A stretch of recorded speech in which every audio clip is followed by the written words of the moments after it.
Here you can see there's already erosion very quickly from one of these rainfall events here in Masham in the Outaouais region.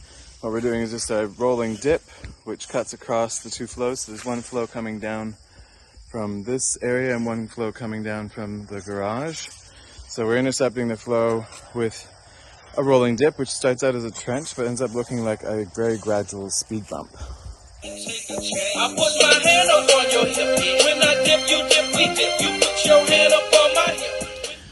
All right, so you can see the rolling dip is functioning. There is a bit of concentrated flow here where the dip is actually, or the trench of the dip is too steep. So I want to bring this more like a swale, which is what the original design is. We just really whipped this up quickly without any levels or equipment. However, it is working. It is, as you can see, it's taking the overland flow from these erosion trenches. It is capturing it, pacifying it. You can even see here there's a back swelling pool because our outflow trench is bottlenecked. It's a little bit too narrow, and so it is causing some surging in the level. So I'm going to open that up right now after I get off the camera, and that should lower the level. I might also shore up the berm a little bit here.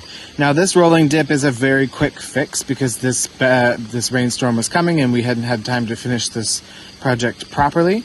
But you would have a much more gradual dip down and a gradual bump up that almost would be insignificant to drive over.